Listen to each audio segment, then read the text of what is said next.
I've got some furniture from Amazon that I'm going to put together today. I'm going to go ahead and take everything out of the box and see how it all comes together when it's packaged.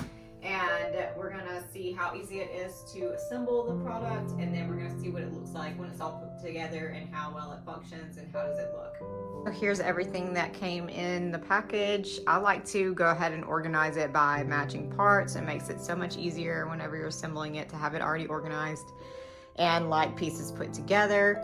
It did also come with the instruction manual. This is gonna be a laundry basket that has shelves and little hanging baskets there. So we're gonna go ahead and use these instructions and the tools that came with it to put it together and see how it looks.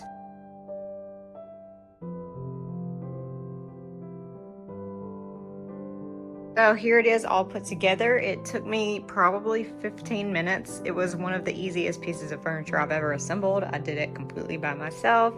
I used their instructions and the tools they provided. All parts were available.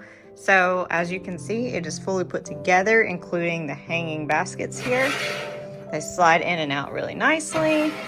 It's got the fabric baskets here. It's got a metal frame, and it's got 2 wooden shelves, which actually show a wood grain type texture, so it looks like it's really a lot more expensive than it probably actually is. I'm gonna go ahead and move this into my laundry room so I can put some clothes in it and use the shelves, and we'll see how it looks in there.